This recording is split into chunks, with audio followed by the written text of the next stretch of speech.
Baiklah semuanya, pada kesempatan kali ini saya akan membuat sebuah program yang nantinya bisa kita input total jumlah siswa dan lalu kita masukkan nilai-nilai siswa dan nantinya kita akan menghitung rata-rata nilai siswa. Langsung saja kita akan membuat programnya berdasarkan pseudocode ini. Pseudocode ini lalu kita akan memprogram di Google Colab dengan bahasa pemrograman Python.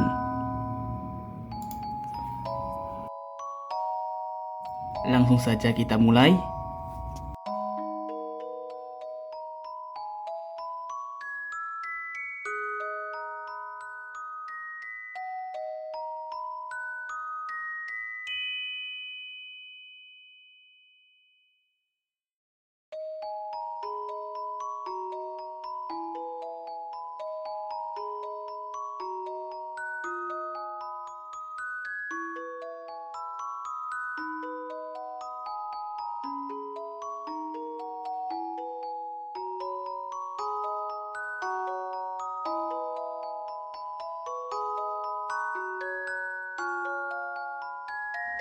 Bagian pertama ini, masukkan jumlah siswa. Ini fungsinya nanti kita bisa menginput total jumlah siswa. Total sama dengan 0, I sama dengan 1. Itu adalah inisialisasi variabel. Jadi total sama dengan 0 itu adalah semacam holder. Jadi nanti totalnya itu disimpan di sini. I sama dengan 1. I ini adalah counter. Jadi nantinya setelah kita masukkan itu bakal di count sama i ini, dia kan dimulai dari 1 ya, lalu disimpan, variabelnya itu disimpan di total. Jadi totalnya ini akan bertambah terus dan counternya itu adalah i ini, dimulai dari 1. Kita lanjut ke bagian perulangan. Di sini kita akan memasukkan sebuah fitur agar nanti kita bisa input nilai setiap siswa. Terus nantinya di bagian percabangan itu akan dicek apakah nilai siswa ini valid.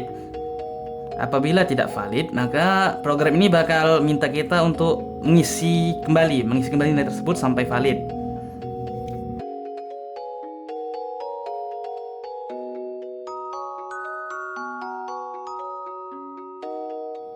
While i lebih kecil daripada jumlah siswa. Jadi artinya loop ini atau perulangan ini dia akan terus berulang apabila i itu lebih kecil daripada jumlah siswa. Jadi maksudnya misalkan total jumlah siswa itu 4, selagi input yang kita masukkan ini ke input nilai ini belum nyampe ke 4 siswa tersebut, dia bakal terus berjalan. Apabila sudah sampai 4, kita masukkan 4, setiap 4 siswa itu kita masukkan nilainya, baru loop ini akan berhenti. Oke, lanjut. Di pseudocode ini kita diminta untuk membuat percabangan. Jadi untuk memvalidasi agar nilai itu tidak lebih kecil dari 0 dan juga tidak lebih besar dari 100.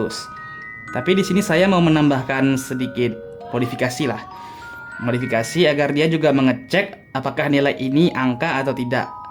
Jadi misalnya kita masukkan selain angka atau huruf, program ini bakal meminta kita untuk mengisi ulang nilai itu sampai kita mengisinya di angka.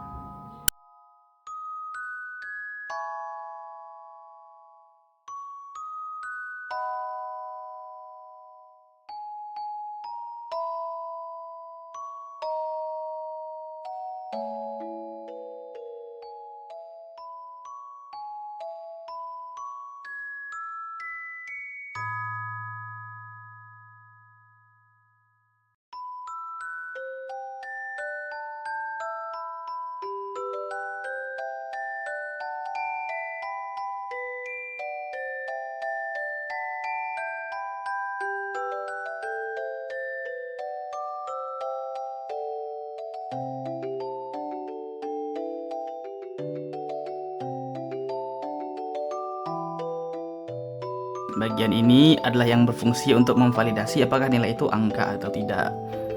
Try itu gunanya itu untuk mengatasi error. Jadi apabila tidak ada try, apabila terjadi error, programnya bakal langsung crash. Kalau kita pakai try, dia tidak akan crash, tapi skip ke langkah accept. Nah, jadi accept itulah yang akan menampilkan value error. Value error ini itu nanti dia akan menampilkan tulisan. Nah, tulisnya ini input harus berupa angka.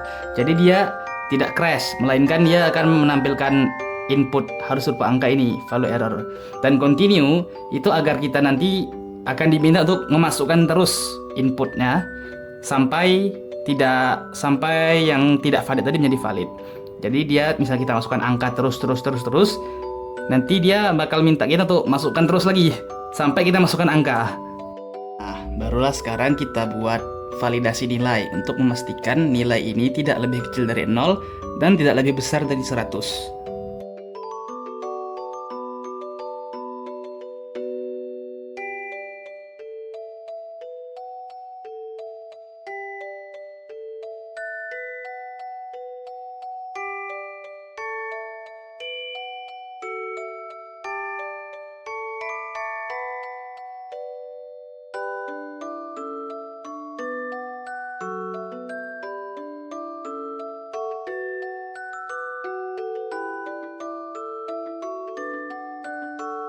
Begini ya.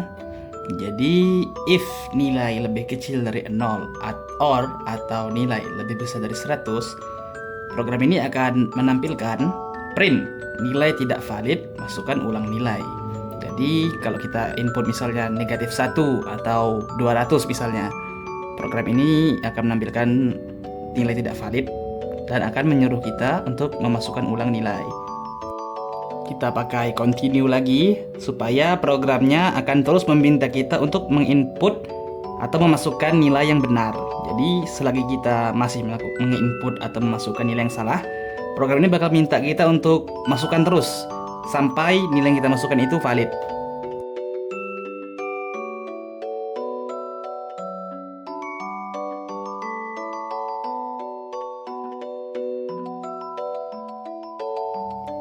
Oke, bagian ini gunanya agar counter tadi yang dimulai dari 1 tadi akan terus bertambah. Jadi dia tidak tetap ke satu terus gitu.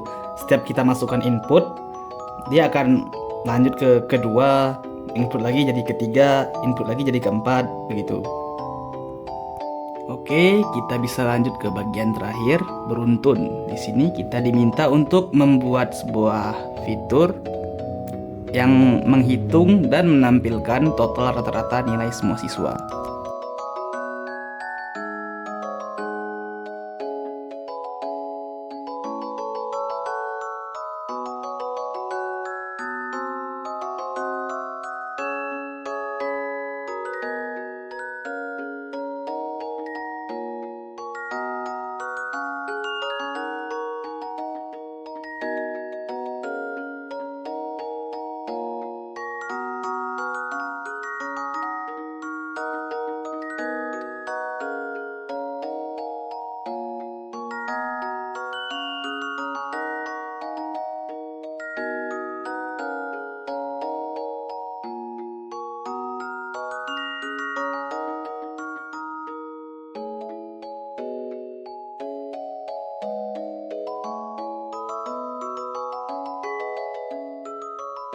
Nah, jadi bagian inilah yang untuk menghitung rata-rata nilai siswa. Jadi rata-rata itu total dibagi jumlah siswa. Total ini kan holdernya tadi yang dia bakal terus bertambah dengan counter tadi yang dimulai dari 1. Jadi setelah dia membagi total dibagi jumlah siswa ini akan mengeprint nilai rata-rata tadi dan menampilkan rata-rata nilai siswa dalam bentuk tulisan. Oke, programnya telah selesai kan? Bisa langsung saja kita run. Masukkan jumlah siswa. Di sini kita akan masukkan coba 5. Siswa ke-1 kita masukkan 40. Siswa kedua kita masukkan 60. Siswa ketiga 70. Siswa keempat itu 43 dan siswa kelima baru 100. Nah, ini dia rata-ratanya ya. Program berhasil. Oke, sekarang mari kita coba apakah sistem validasinya berfungsi atau tidak. Kita input lagi, kita masukkan jumlah siswa 5. pertama kita kasih 60, siswa kedua kita coba kasih di bawah 0, minus 1. Nah, tidak valid ya, diminta untuk masukkan ulang nilai. Kita coba lagi di atas lebih besar dari 100, yaitu 200. Nah, tetap tidak valid. Dia tidak skip ketiga, tetap kedua, sampai kita masukkan nilai yang valid. Kita coba masukkan 70. Nah, baru dia lanjut ke siswa ketiga. Sekarang kita coba validasi tulisan, validasi huruf. Kita ketik 100 dalam bentuk huruf. Nah, tidak valid, suruh masukkan ulang. Jadi dia tetap ketiga, tidak skip. Kita coba lagi masukkan 70 di sini. Nah, tetap tidak valid. Dia tidak skip keempat, tapi tetap ketiga, sampai kita masukkan nilai yang valid. Nah, seperti ini ya. Dia harus angka dan harus di bawah 100 dan tidak lebih kecil dari 0. Baiklah, program itu telah selesai. Mungkin cukup sekian dari saya. Sampai jumpa di kesempatan berikutnya.